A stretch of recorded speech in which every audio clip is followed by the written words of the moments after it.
buenos días a las personas que nos acompañan el día de hoy. Si es la primera vez que usted se conecta en este espacio, mi nombre es Natalia Rodríguez y soy gestora de la Asociación Gerontológica Costarricense.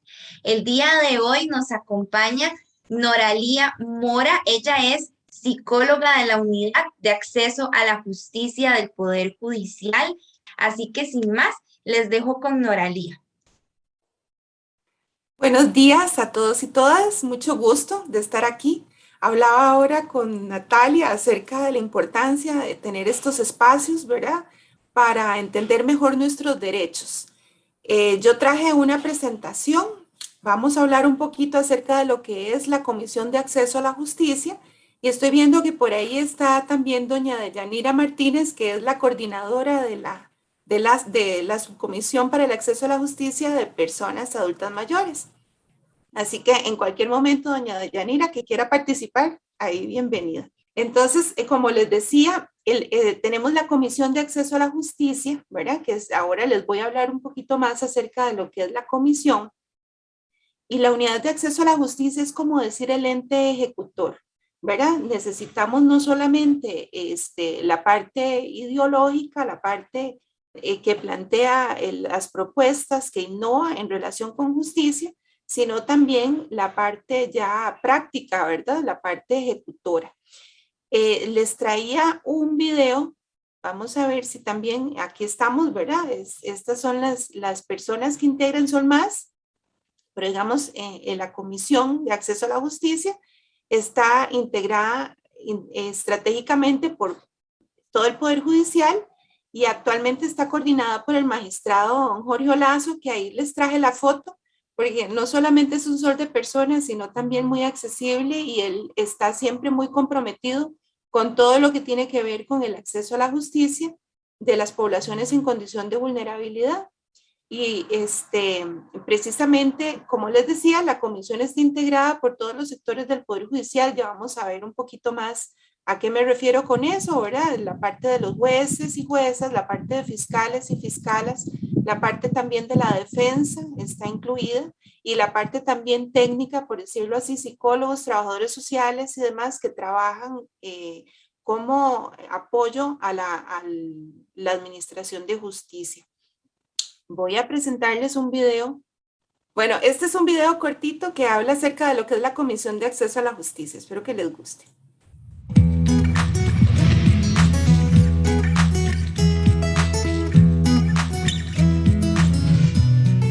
La Comisión de Acceso a la Justicia y la Unidad de Acceso a la Justicia han recorrido un largo camino para llegar a ser lo que son el día de hoy. Actualmente son verdaderos puentes para promover el cambio y las rupturas paradigmáticas. Y es que el concepto de acceso a la justicia, al igual que el de justicia, han tenido una evolución a través de los años. Las barreras para el acceso a la justicia son reales y tangibles. Proceden de múltiples dimensiones, como la cultura, la actitud, la historia, el temor, las creencias y los silencios. Solo por mencionar algunos. La Comisión de Acceso a la Justicia funciona como un espacio de participación y convergencia que formalmente se constituye en el órgano institucional rector en materia de acceso a la justicia de las poblaciones en condición de vulnerabilidad, y la Unidad de Acceso a la Justicia funciona como su órgano técnico. La Comisión de Acceso se compone de varias subcomisiones conforme a los principales grupos vulnerabilizados, los cuales son personas en situación de discapacidad, niños, niñas y adolescentes, personas adultas mayores, personas menores de edad en conflicto con la ley penal juvenil, personas privadas de libertad, personas sexualmente diversas, población LGTBIQ+, personas migrantes y refugiadas, personas pertenecientes a pueblos indígenas y personas afrodescendientes. Tanto usted como yo podemos ser parte de una población en situación de vulnerabilidad en algún momento de nuestras vidas, porque nuestras circunstancias cambian en función de diversos factores, como nuestra edad, situación social o económica, estado físico o mental, género, pertenencia a una minoría étnica, situación migratoria entre otras que pueden constituirse en motivos de discriminación y llegar a dificultarnos el ejercicio pleno de nuestros derechos. ¿Quién está exento de envejecer, de enfermar, de perder el trabajo o migrar? ¿Quién no fue niño o niña? ¿Quién no se ha sentido vulnerable alguna vez en su vida? Sí, esta comisión es de usted, para usted.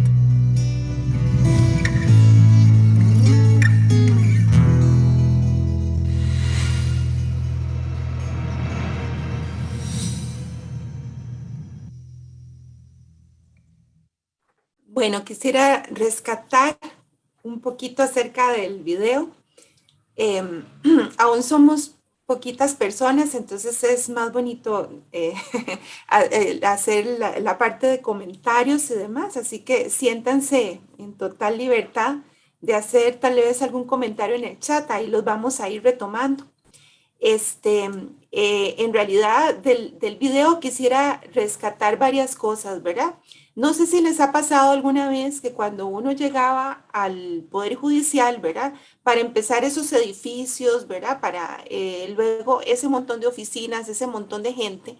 Entonces, para algunas personas, la justicia era muy difícil de comprender.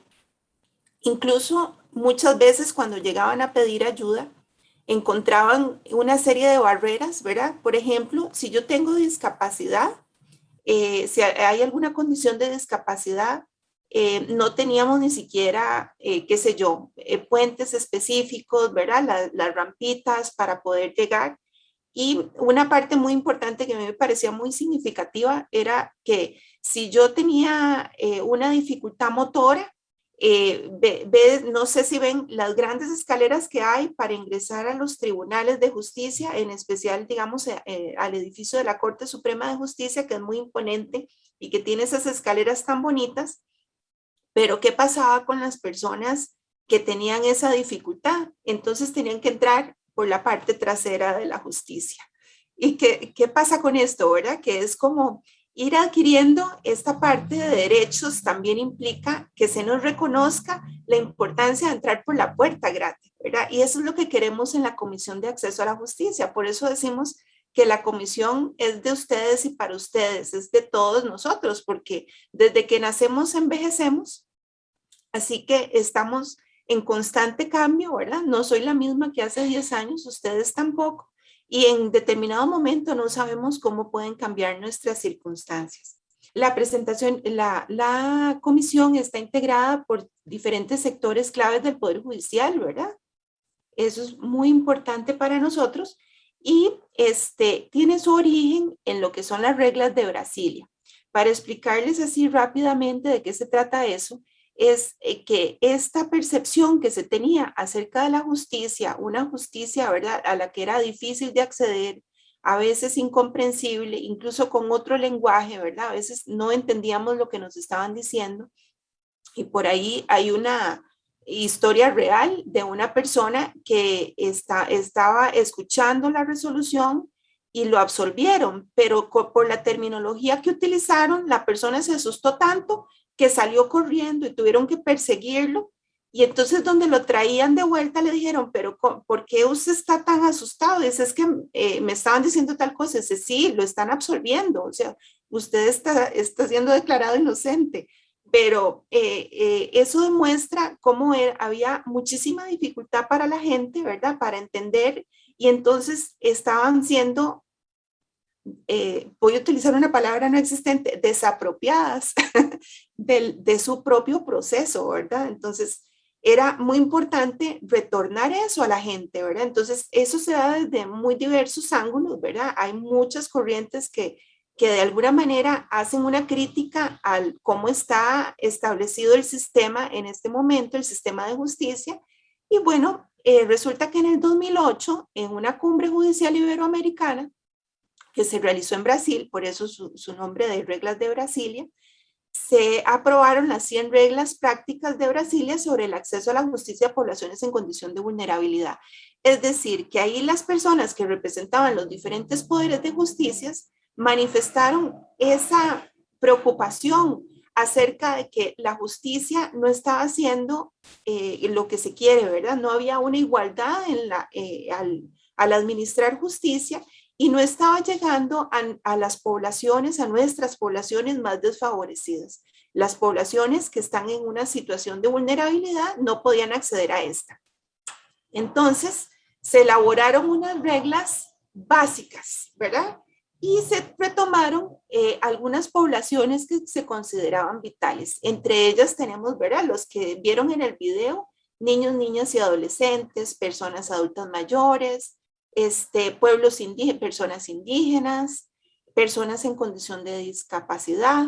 Entonces, todas estas poblaciones, y aquí en Costa Rica, además, se asumió a las personas afrodescendientes por solicitud de la propia población afrodescendiente de Costa Rica, porque ellos manifestaron ante el Poder Judicial que se consideraba que por su carácter de afrodescendientes estaban siendo vulnerados en sus derechos.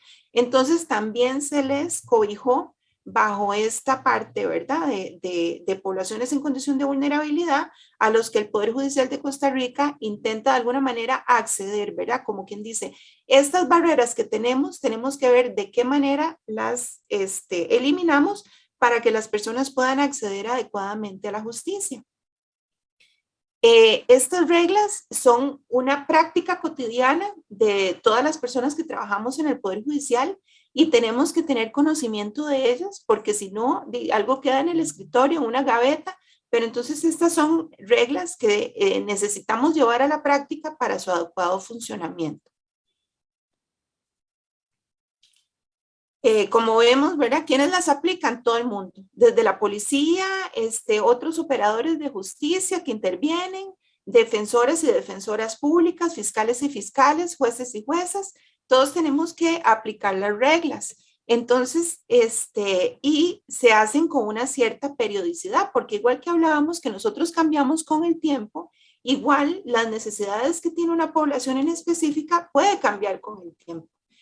Entonces, y por ejemplo, nos ha pasado una barrera que no creímos que existiera, pero que a la hora del COVID y de otros retos que hemos tenido que enfrentar por la pandemia, nos hemos dado cuenta de que, por ejemplo, en la parte tecnológica, ¿verdad? Al pasar todo al ámbito tecnológico, siempre quedan rezagadas algunas personas que entonces tal vez no tenían una situación de vulnerabilidad, ejercían plenamente sus derechos, pero al hacer ese cambio, entonces quedan vulnerabilizados, ya sea porque no tienen el conocimiento necesario para poder utilizar adecuadamente las herramientas tecnológicas, o ya sea porque no tienen los instrumentos, qué sé yo, no cuentan con computadores y todo, y así vemos muchos líderes y lideresas comunales que anteriormente ejercían su papel de una manera muy activa y de repente se vieron muy limitados ante esta situación. Entonces vemos que siempre es importante la parte de estar innovando y teniendo este diálogo con las poblaciones para poder comprender adecuadamente cuáles son sus necesidades en este momento. Y bueno, otra parte que para nosotros es vital, ¿verdad? Que es nuestro horizonte, ¿verdad? Nuestro norte, están los objetivos de desarrollo sostenibles que nos hemos comprometido en diferentes países y entre ellos tenemos la parte de paz, justicia e instituciones sólidas, que es uno de sus objetivos. Entonces, tomando en consideración las reglas de Brasilia y eso, entonces hemos elaborado diferentes lineamientos. Ahora, ¿qué es una población en condición de vulnerabilidad, verdad? Son precisamente, como hemos hablado, las personas que en razón de su edad, el género, el estado físico, mental o circunstancias sociales que cambian, ¿verdad? De repente yo tengo trabajo, de repente no, de repente tengo medios económicos, no, o la parte incluso cultural, ¿verdad? ¿Quién no ha migrado quién no ha estado en otro país en algún momento, ¿verdad? O aquí mismo, de repente, qué sé yo, cuando no qué sé yo, viene de la parte rural y llega a San José, tal vez puede ser discriminado precisamente por el lugar de donde proviene. Entonces son muchísimas las razones por las que podemos estar en una situación de condición de vulnerabilidad y todas estas poblaciones son a las que tratamos de llegar ¿verdad? Tratamos de que se les haga más fácil el acceso a la justicia y por eso creamos una serie de instrumentos institucionales para hacerlo. Y yo ahorita llego a la parte de las políticas institucionales. Entonces, en términos generales, esta parte es muy bonita, ¿verdad? ¿Qué tutelamos? Los derechos humanos. Todos conocemos que son los derechos humanos, ¿verdad? Sabemos que ya llevan un poquito más de 100 años de haberse, de la Declaración de los Derechos Humanos. Y tenemos entonces una necesidad real que había de parte de todos, ¿verdad? Es decir, que no importa la raza, no importa el género, no importa mi situación social o económica, yo tengo los mismos derechos que tiene mi vecino, ¿verdad? Sin embargo, tenemos que recordar, ¿verdad? Que aquí estos derechos son universales, se tienen que aplicar sin distinción alguna, son irrenunciables. Yo no puedo decir que maté a alguien porque esta persona renunció a su derecho a la vida, ¿verdad? Son integrales, independientes, indivisibles, son imprescriptibles, son jurídicamente exigibles y responsabilidad estatal.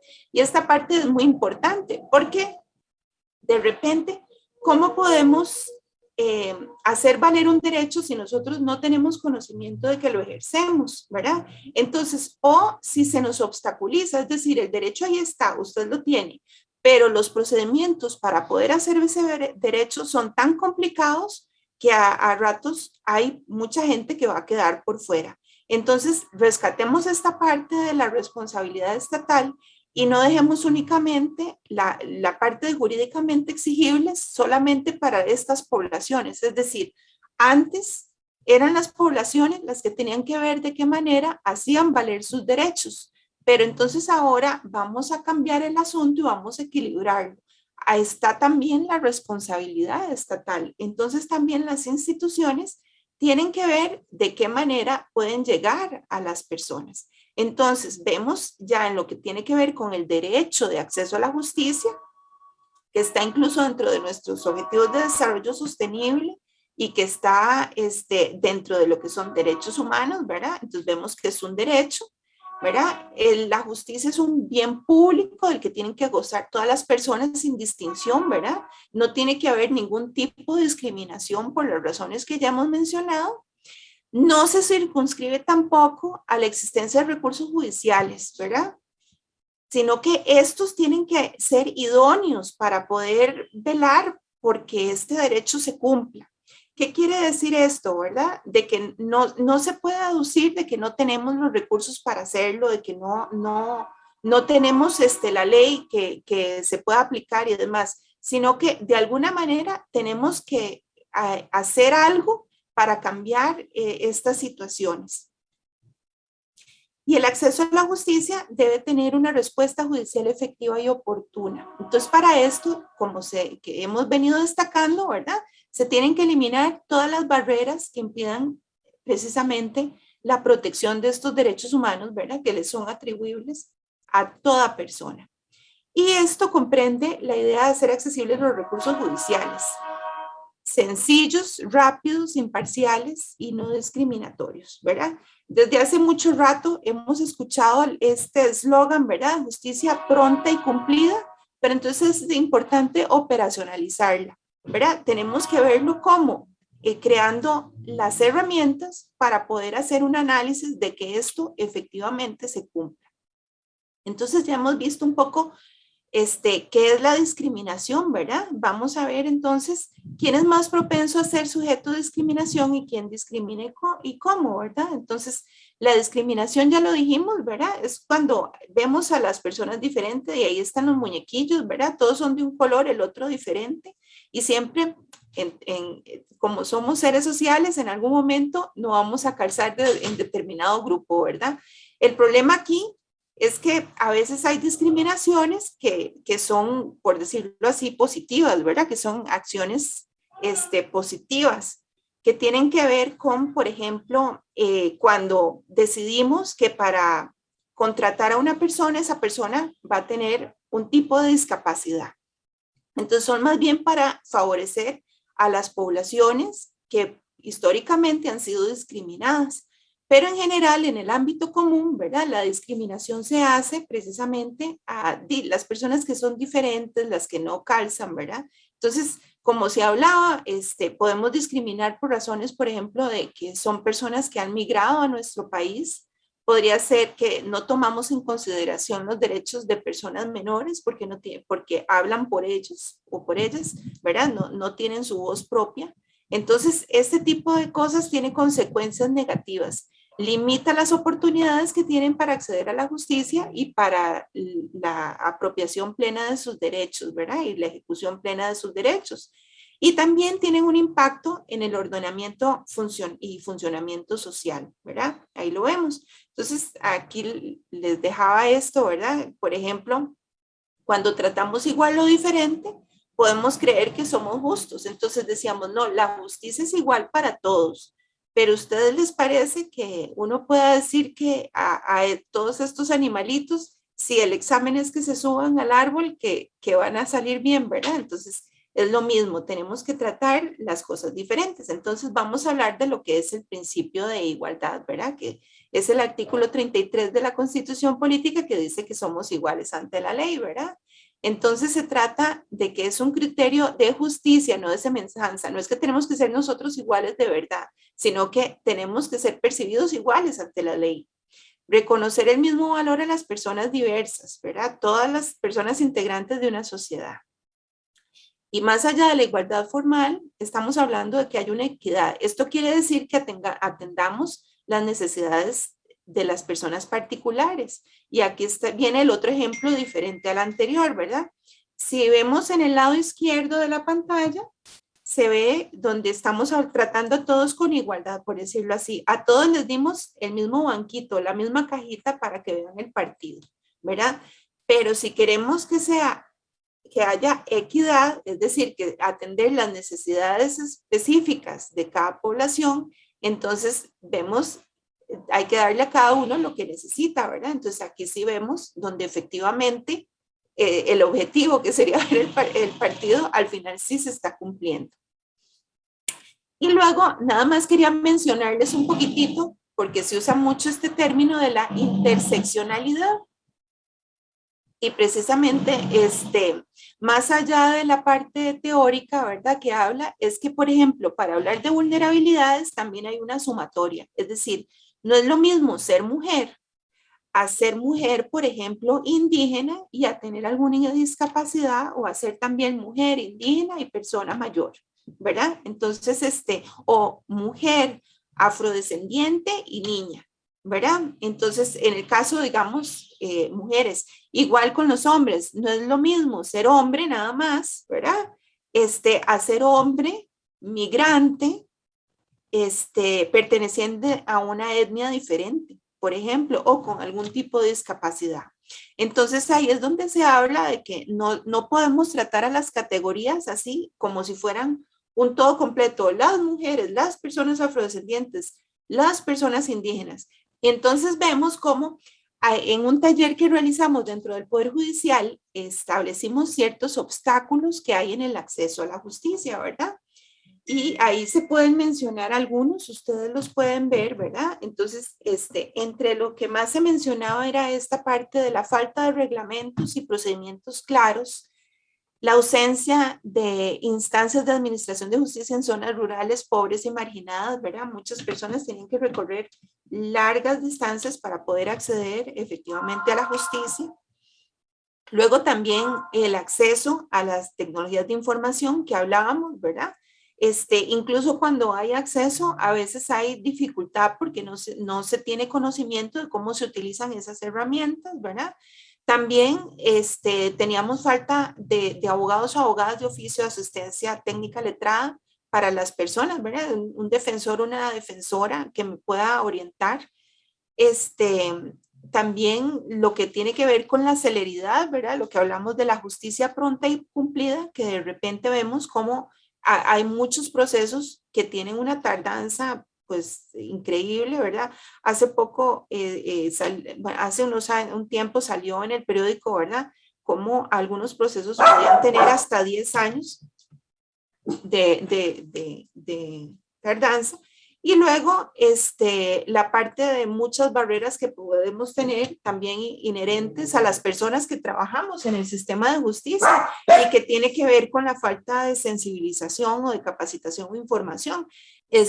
A mí todavía me asombra que después de hacer tantas campañas y demás, hay muchos compañeros y compañeras judiciales que todavía tienen, puede ser o que no tengan conocimiento, y otra parte es que tengan, digamos, que sean reacios a aplicar lo que existe. Como muestra un ejemplo, se ha hablado que las personas migrantes muchas veces no cuentan con documentos de identidad al día. ¿Por qué? Porque tal vez, bueno, ahora con la pandemia pasa mucho, pero anteriormente dependía también de cada república, de cada nación, ¿verdad? La forma de organizarse de todo. Mucha gente podía estar en Costa Rica en una condición irregular. Pero eso, el estar en una condición irregular no implica, como hablamos acerca de los derechos, que usted puede renunciar a sus derechos. De hecho, se le tienen que hacer valer sus derechos, aunque usted esté en una condición irregular. De tal manera de que me asombra que en el mismo sistema de justicia a veces uno recibe llamadas de que si se le puede aceptar tal cosa a una persona porque no cuenta con un documento de identidad al día, sabiendo que es una persona migrante y que muchos pueden tener esa situación. Entonces vemos que no solamente está la parte de la falta de conocimiento de la normativa, sino también de ser reacios a aplicarla, ¿verdad? Y ahí es donde por eso se marca con negrita la parte de la sensibilización. ¿O por qué no puedo flexibilizar algo? Simplemente en aras de llegar al punto. Bueno, estoy viendo que me he detenido mucho, pero era muy importante hablar de los principios y vamos a hablar un poquito de la Comisión de Acceso y la parte de las políticas de acceso a la justicia de la institución, ¿verdad? En específico, de las políticas de acceso nuestras para la población adulta mayor. Entonces, como vemos, la Comisión de Acceso trata de orientar procesos, ¿verdad? Es como un ente consultivo cuando suceden todas estas cosas, ¿verdad? Nosotros aquí podemos derivarlo, ¿verdad? Si no tenemos la respuesta a las diferentes subcomisiones para definir algo en relación con alguna situación que se esté planteando, un problema, se dictan directrices desde la comisión, ¿verdad? Lineamientos generales y demás acerca de cómo, por ejemplo, podemos analizar una norma, analizar algo, ¿verdad? Y luego las políticas de acceso, que es lo que yo quisiera ahora enfatizar más, ¿verdad? Que son esta parte de lineamientos y estrategias que se han ideado en el Poder Judicial para garantizar el acceso a la justicia de todas las poblaciones en condición de vulnerabilidad. Y luego también desde la comisión se hace una labor de seguimiento. Entonces, qué sé yo, se dicta un lineamiento, este es efectivo, está cumpliendo con el objetivo por el que nació o en realidad no. Entonces, es necesario siempre hacer una evaluación de esto. Las subcomisiones que tenemos, ¿verdad? Aquí incluyo tenemos la subcomisión para el acceso a la justicia de las personas adultas mayores, que es doña Deyanira Martínez Bolívar, quien la coordina, y están todas las otras subcomisiones. Quisiéramos tener más, pero por el momento estas son las que están funcionando, ¿verdad? Que son de pueblos indígenas, de niñas, niños y adolescentes, población en conflicto con la ley penal juvenil, personas privadas de libertad, personas migrantes y refugiadas, como les decía, también personas afrodescendientes y obviamente personas con discapacidad.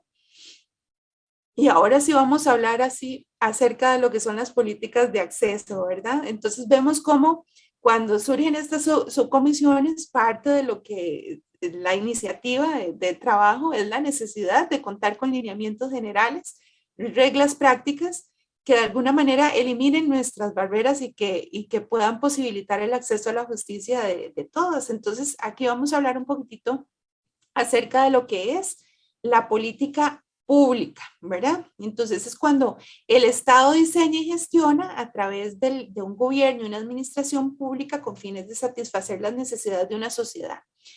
Este videito es muy pequeño para nada más ejemplificar cómo es que se crean las políticas públicas y para enfatizar en la necesidad de que comprendamos que nosotros tenemos que ser parte de estas políticas públicas, ¿verdad? Nosotros y nosotras tenemos que ejercer ese poder de participar cuando se van a decidir cosas acerca de nuestra población en específica. la metodología para crear políticas públicas siempre es muy importante, ¿verdad? Ahora, mi plan ha establecido una, me parece bastante efectiva y el Poder Judicial la ha adoptado, y es precisamente que no podemos obviar la parte de la consulta a las poblaciones en específico, ¿verdad? Entonces, estamos hablando de que se trata, la metodología es identificar problema, en este caso barreras o obstáculos a la justicia, buscar soluciones efectivas, ¿verdad? Y a partir como meta buscar estas soluciones, establecer entonces una planificación, ¿verdad? Entonces son las acciones concretas que necesitamos para poder cumplir con esto y solventar esa problemática. Y eso también lo establecemos dentro de periodos de tiempo. Es decir, una política pública que creamos hace 5 años ya tal vez sea necesaria de actualizar. Entonces, ahora les pongo un ejemplito de la parte de la política nuestra de personas adultas mayores. Por ejemplo, los expedientes judiciales deben de tener una carátula de un color específico para identificar que se trata de un proceso donde hay una persona adulta mayor implicada. Pero cuando todo se tecnologizó, cuando todo pasó a la modalidad virtual, entonces los expedientes ya no son expedientes físicos, ¿verdad? Y entonces podemos decir que es una política donde ya hay ciertas partes que están desactualizadas. Por eso siempre una política pública no es para toda la vida, sino que tiene que cumplir con un periodo establecido. Generalmente 10 años, pueden ser menos o pueden ser más, dependiendo del tipo de política del que se trata, ¿verdad? Pero básicamente lo que sí quisiera destacar es que se trata de una elaboración conjunta. Y insisto mucho en esto porque en algún momento seremos llamados todos y todas a participar en alguna actividad, ¿verdad? Que se trata de cómo voy a ejercer yo, a hacer valer mis derechos, ¿verdad? Entonces es muy importante conocer la opinión de todos y todas nosotras. Entonces, bueno, en esta política pública, insisto, se debe involucrar a las personas usuarias, ¿verdad? Por eso es, porque muy bonito, puedo, qué sé yo, ser yo con alguna otra persona, incluso doña Deyanira, como coordinadora de la subcomisión, nos podemos poner detrás de un escritorio e idear de cuáles son las barreras, ¿verdad? A ver cuáles son los problemas de la población adulta mayor e idear soluciones y buscar cómo llevar a cabo, cómo cambiar esa realidad que encontramos. Pero sin embargo, cuando nos topamos con la realidad, es que es muy importante que ha implicado a la población, ¿verdad? Que son quienes efectivamente conocen qué es lo que está sucediendo. Y además no es lo mismo tener la visión desde San José, por ejemplo, a tenerla desde una zona rural. O no es lo mismo tener la visión como persona adulta mayor a cómo tenerla siendo yo persona adulta mayor con alguna otra situación. Entonces, ese tipo de visiones son muy importantes de retomar y por eso queda en rojito esa parte de la involucración de la sociedad civil y de la población a la que está dirigida esa política. Luego, las políticas nacen a partir de la identificación de un problema, que era lo que estábamos hablando, ¿verdad? Y son un medio para mejorar esa situación particular por medio de una planificación específica, ¿verdad? Por eso se establece como una política definida. Y todos los poderes del Estado deben asegurar que exista una adecuada provisión de recursos humanos, es decir, no tenemos nada si no hay contenido económico, material y de recurso humano y otro tipo de recursos para poder solventar esto, ¿verdad? Entonces, por eso es muy importante tenerlo y ahí, bueno, hay varios ejemplos de políticas públicas en las que se cuenta. ¿Cuáles políticas tenemos en el Poder Judicial? Tenemos varias. La de pueblos indígenas hasta ahora son reglas prácticas para facilitar el acceso a la justicia de las poblaciones indígenas, pero ya estamos trabajando en la creación de las políticas. De niños, niñas y adolescentes, ¿verdad? Ya hay una política judicial, pero que tiene que ser actualizada. Y con la de personas mayores, ¿verdad? Acá se llama Política para garantizar el adecuado acceso a la justicia de la población adulta mayor, es del 2008. Entonces ya hemos visto la necesidad de que tenemos que, bueno, actualizar esta política. Como les decía, ya hay partes de la política que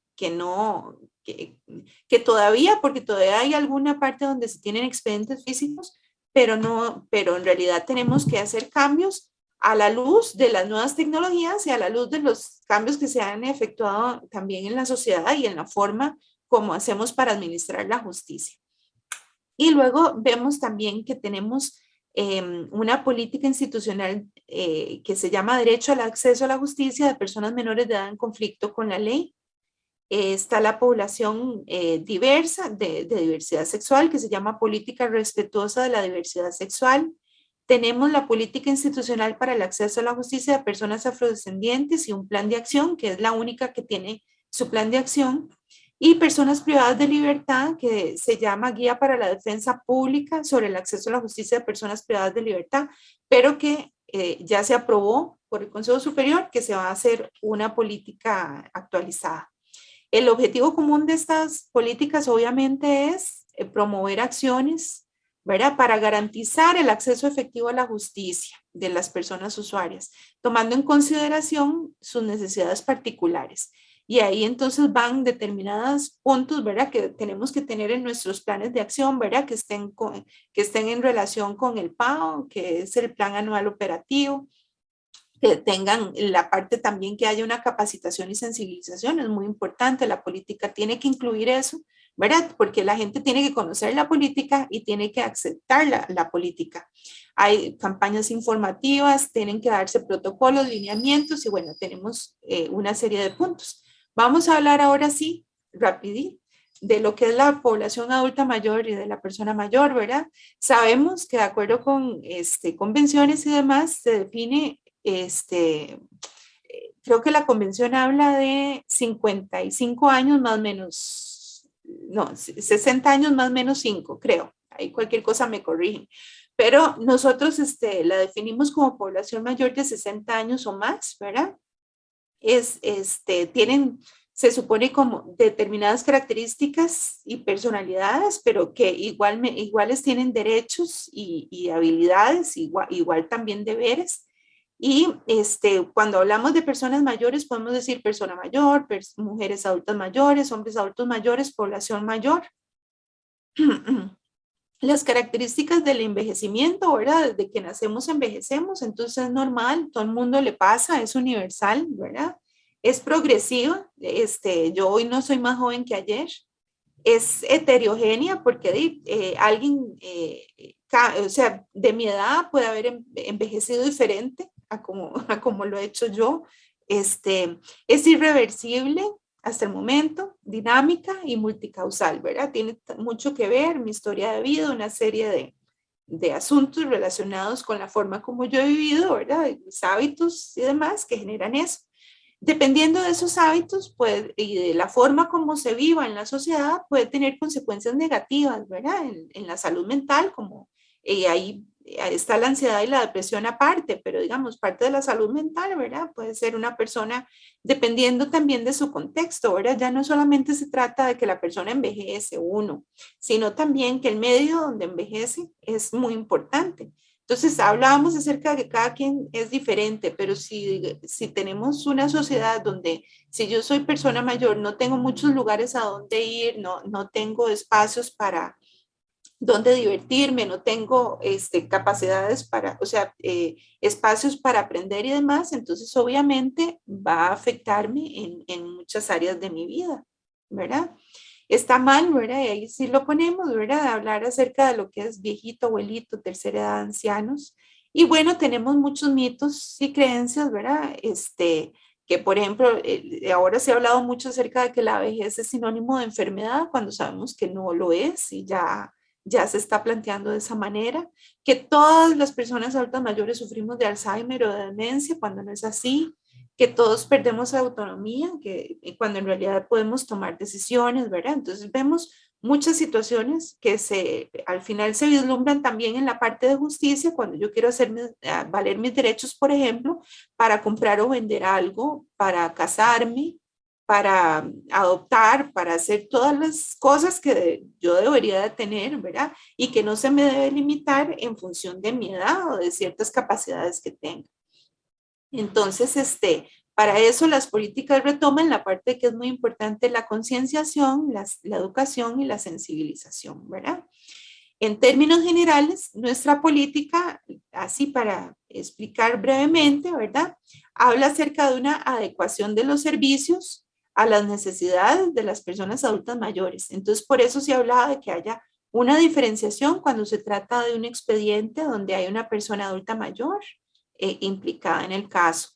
Luego hay una cédula, una casilla especial donde se colocaban esos expedientes. Ahora lo estamos trabajando en el ámbito tecnológico, de que tenga una alarma y que tenga un lugar especial dentro de la misma pantalla para saber que esa persona es persona mayor, y un carnet que se nos da, ¿verdad? También que los trámites, por ejemplo, si yo soy persona mayor y tengo dificultad para movilizarme, puedo comunicarme al juzgado o al lugar donde se está llevando a cabo mi causa y puedo decir estas dificultades y entonces se deben realizar los trámites en el sitio donde yo estoy in situ.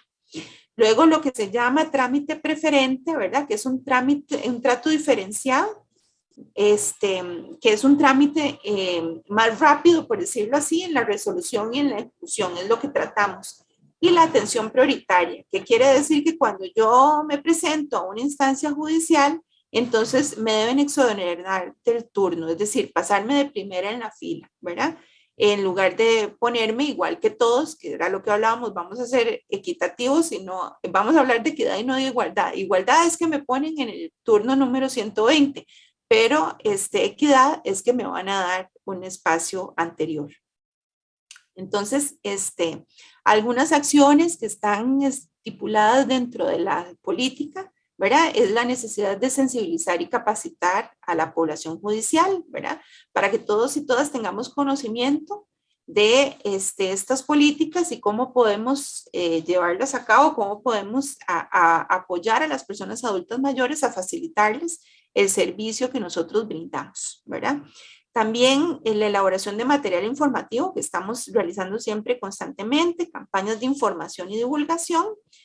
Hacemos conmemoración de fechas importantes que también es muy necesario, ¿verdad? De rescatar, por ejemplo, el Día de la Persona Adulta Mayor, rescatar cuando se trata de concienciar acerca de la persona adulta mayor que es violentada, ¿verdad? Existe un día para eso, entonces hacer campañas relacionadas con eso. Se hacen coordinaciones interinstitucionales cuando hemos encontrado algún tipo de problemática, ¿verdad? Dentro de la institución, por ejemplo, a la hora de dar medidas de protección, cuando la persona no solamente es adulta mayor, sino también posee, como hablábamos de la intersectorialidad, ¿verdad? Posee alguna otra situación que la vulnerabiliza aún más ante la ley.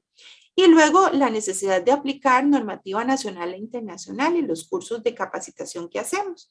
Y ya para plantearles así rapidito, ¿verdad? Por ejemplo, estas son unas campañitas que hemos realizado, ¿verdad? Ese es el carnet del que habla la política. También la parte de qué es la atención prioritaria y el trámite preferencial, ¿verdad? Para explicar cuál es la diferencia, ¿verdad? Y la parte de qué pasa cuando las personas no pueden presentarse a la audiencia, ¿verdad? Entonces ahí viene que puede realizarse la actividad, la acción que se está hablando in situ. Y por otra parte, la necesidad de que las personas adultas mayores tengan este contacto con la justicia, ¿verdad? Ahí está una línea gratuita, también está por medio de correo. Y tenemos la Contraloría de Servicios. Muchas veces la Contraloría se comunica con nosotros y nosotros vemos de qué manera podemos hacer cambios, tal vez, en procedimientos cuando hemos notado que existe un obstáculo para la justicia. Y bueno, el trato preferencial que les hablaba está avalado en muchísimas circulares, ¿verdad? Y bueno, la sensibilización y la capacitación que hacemos, que es constante. Y solamente quería terminar con esto, ¿verdad? Aquí estamos asistiendo a un cambio de paradigma de una administración de justicia que veía que era pasiva, elitista, ¿verdad? De que las usuarias tenían que ver de qué manera llegaban a la institución y hacían valer sus derechos, a una visión diferente donde la administración de justicia es una institución que está de verdad comprometida con la persona usuaria, que sabe que su obligación es prestarle un servicio de calidad y que precisamente por eso escucha las necesidades generadas desde la diversidad para hacer cambios en la institución. Y esa sería, espero no haberme pasado mucho del tiempo.